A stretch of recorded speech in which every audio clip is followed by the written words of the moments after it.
Listen up, tankers. You see that star on your hull? That's more than just paint. That's the sign of a crew that doesn't give up. Even when the odds are stacked, even when the shell fire is thick and the ground's shaking beneath your tracks. American tanks weren't built in quiet times.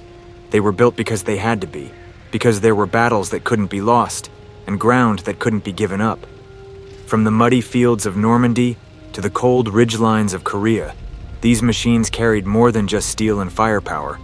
They carried hope. And on this battlefield, it's the same story. Maybe you're rolling out in an old Sherman, outgunned and out-armored by almost everything on the field.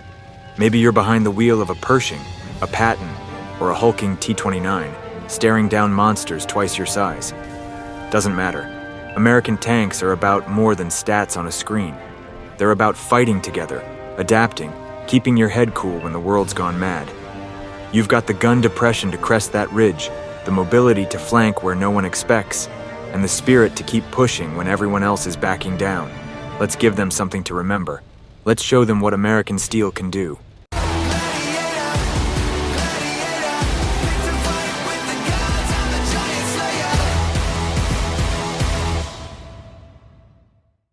Corny, cheesy, lame, and pathetic. All of the above, I would argue.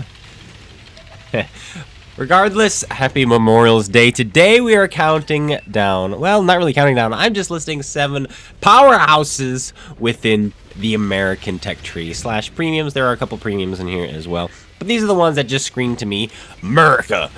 And since it is Memorial's Day and I am American, that is what we're going to be taking a look at. And starting at number 1, probably the greatest powerhouse of all time in a world of tanks anyway.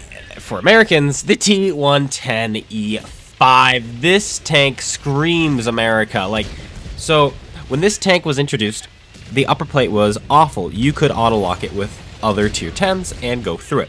Then, after many years, they buffed the upper plate to where it is now. It's absolutely crazy good. But with that buff, they also gave it a stronger cupola. See this big cupola? It used to be so weak.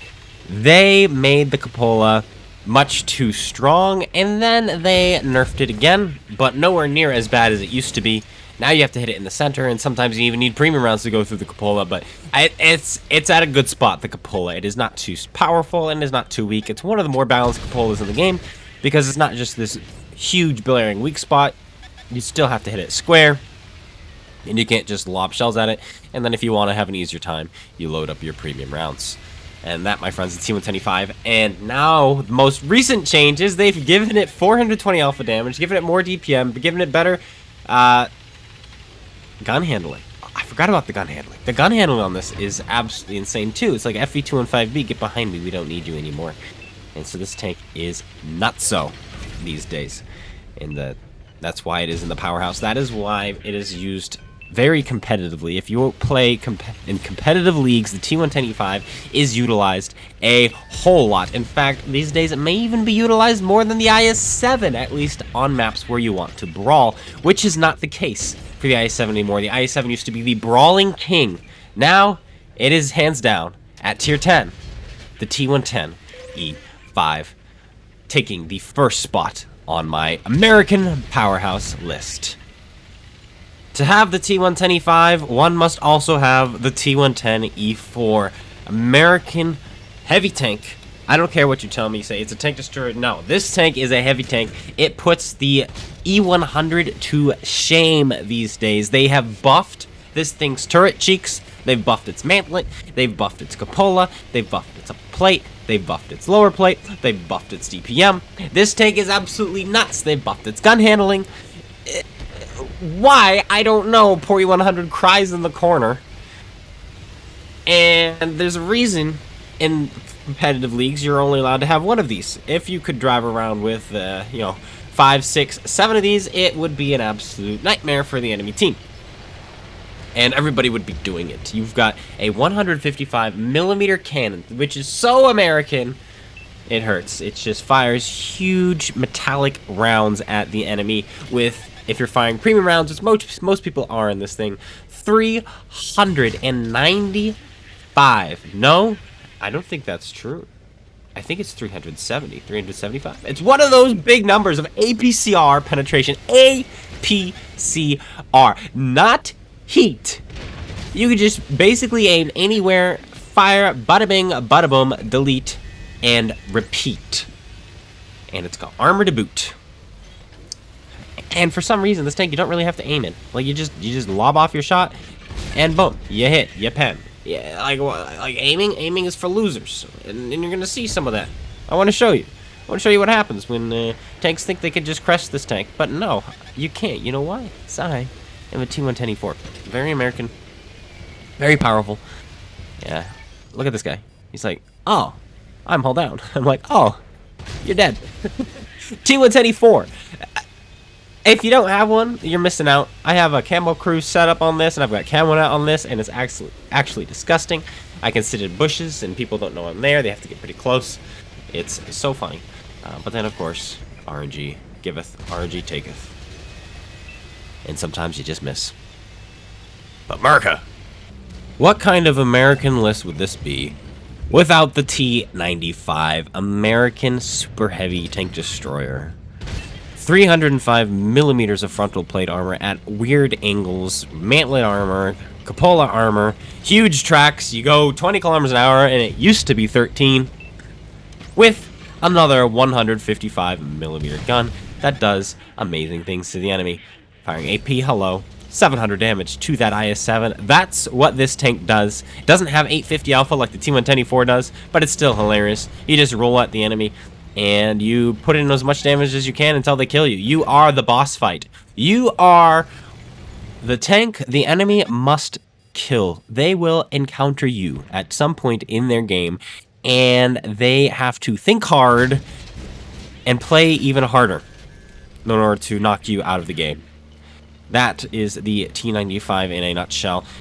You are the one that prevents the enemy team from victory. The stopping block, the wall that must be laddered over, if you will, in order to seize victory from your team. Because otherwise, they're just going to die and they're going to lose because you're in the way. You're a big brick. You're slow, and you're hilarious once you get to battle. Again, takes a while to get there, and by the time you get there, sometimes you get swarmed. But hey, you know what?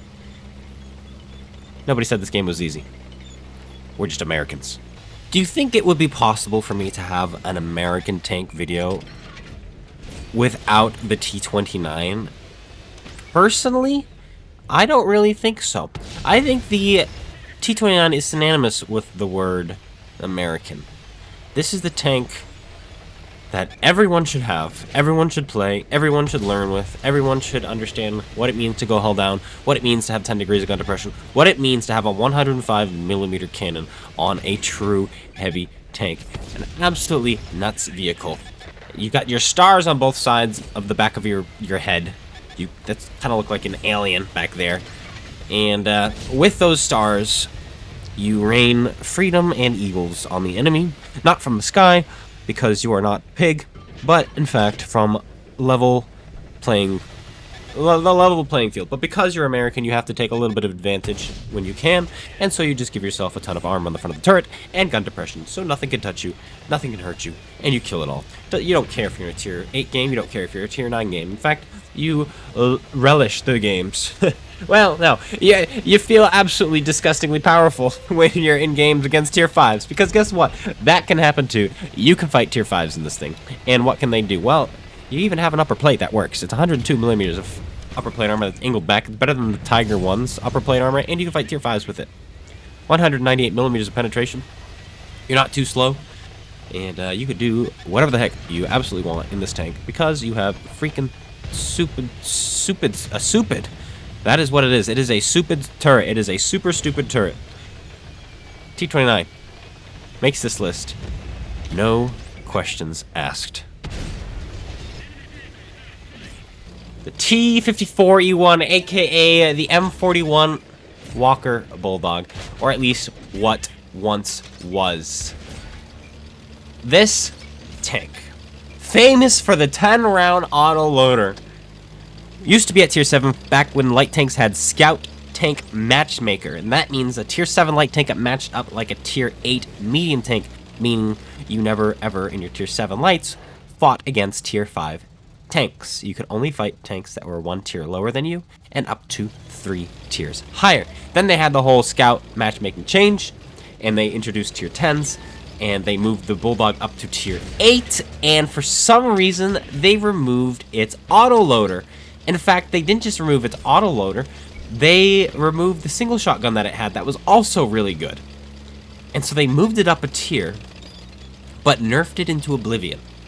Not sure why. Then a couple years later, they reintroduced the the T41E1, which is what I'm playing now, with the 10-shot autoloader, and they buffed the parameters around the gun anyway, and put it at tier 8.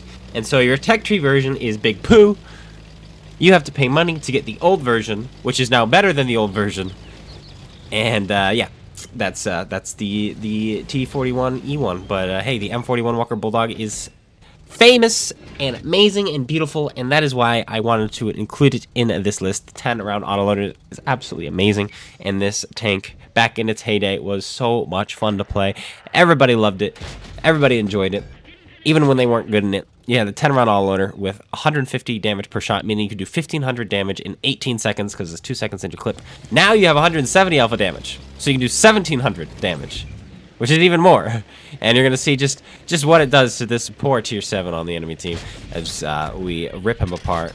2 shots, 3 shots, 4 shots, and he's dead. Someone else finishes him off, but that is the autoloader there. We do over 600 damage to him in a matter of seconds. The M41 Walker Bulldog, or in this case, the T54E1, America. This was America's light tank back in the day. Patton. Who's got the Patton? I do. The M46 Patton. The stat patterns tank of the day back in old world of tanks, and I don't see it played much anymore. The M46 Patton, what made it so great was the fact that you now had a 105mm cannon at tier 9. And when you pressed A, you loaded your gold, you had these amazing 268mm APCR shells. And that's what people like to shoot. Your gun handling was amazing. Your accuracy, standing still, not so much. But you're quite mobile, you had 10 degrees of gun depression, and the tank just worked. It did damage absolutely amazingly. And that was the Patton. It was the stat patterns dream tank, the Super Unicum's dream tank, even the average player who knew what he was doing's dream tank.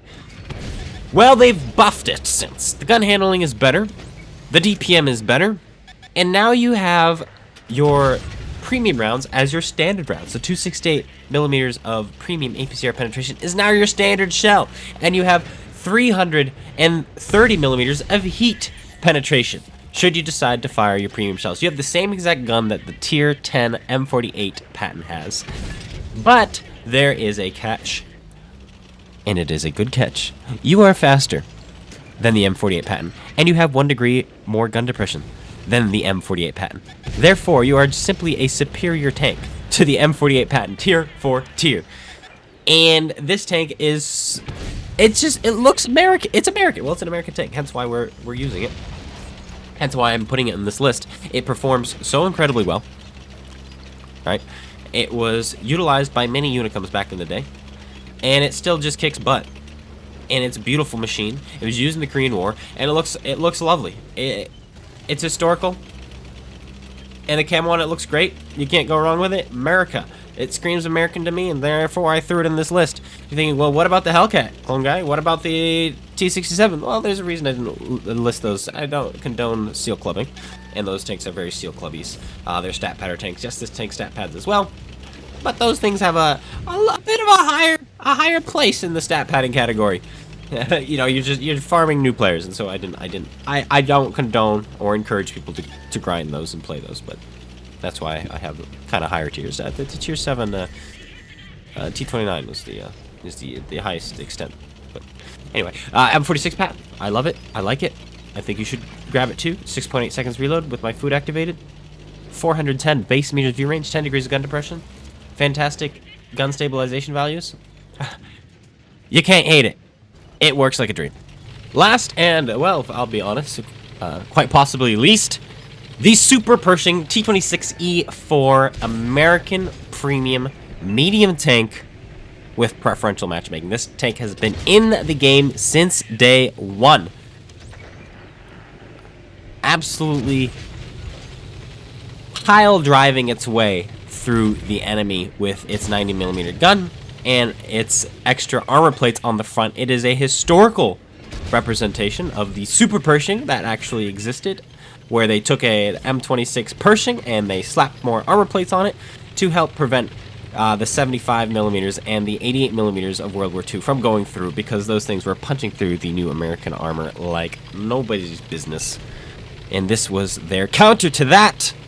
And it works basically just the same here.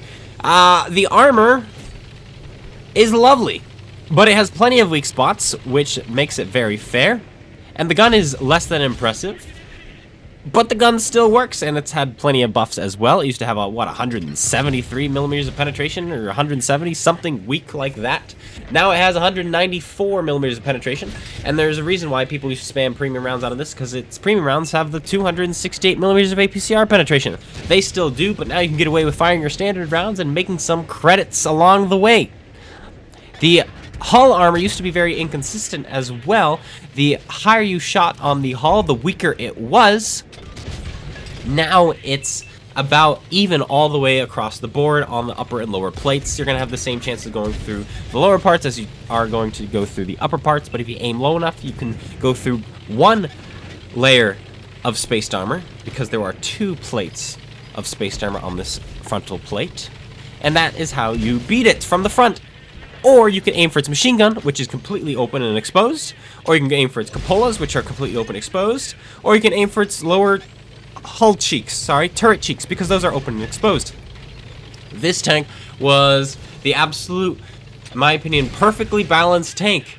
You had armor that deflected shells, but you also had weak spots that people could utilize if they knew how to aim, but the weak spots are small enough that you are still able to angle and shake your hull and wiggle, wiggle, wiggle, and make people bounce off of you. That, my friends, is the Super Pershing, and with the preferential matchmaking, they gave it poor penetration, but you can still deal with tanks same tier, you can still deal with tanks lower tier. I'm firing nothing but AP, and I'm just getting to the side of these tanks and putting in work, making them shoot my front. This guy's out. We're gonna auto lock, shoot him in the gun, and bounce off. But that is the Super Pershing in a nutshell. You are slow because of your armor, and your engine is not upgraded, and your gun is kind of lame. But it is so American, and I love it. I had to include it in this list, the featured tank, the one that we had at the beginning. I mean, look at this gun. Boing, right off the lower plate. That's how it works. But hey, you know what? RNG giveth and RNG taketh, therefore we're going to do it again, and this time we're going to go straight through his lower plate in the Super Pershing. America's finest spaced armor. Love it. Love it, love it, love it. Anyway, guys, that's it. I hope you guys enjoyed. If you did, slap that like button, comment, and subscribe. Make sure you are subscribed. Make sure you are, because we're going to have a giveaway soon. Once we reach 17,500 subscribers, we're going to have a huge $500 giveaway. Make sure you are around for that. And also on Father's Day this year, coming up in 3 weeks, we're going to have a big stream, a big charity event, where we are streaming for another tanker who needs aid in moving. Unfortunately, he lives 4 hours away from the hospital that he needs to go to due to work-related acid burns. Now, while the government does pay for his medical visits due to being work-related, it does not pay for his travels that he needs to make 2 to 3 times every single week for his procedures that he needs. Therefore, we're going to move him. We're going to try to raise $3,000, and if not, I'm going to do it myself. We're going to get him closer to the hospital and allow him to get the procedures that he needs, and that is coming up on the 15th of June, so make sure you mark your calendars for that. And I'll be seeing you guys all later. Take care, everyone, and peace out.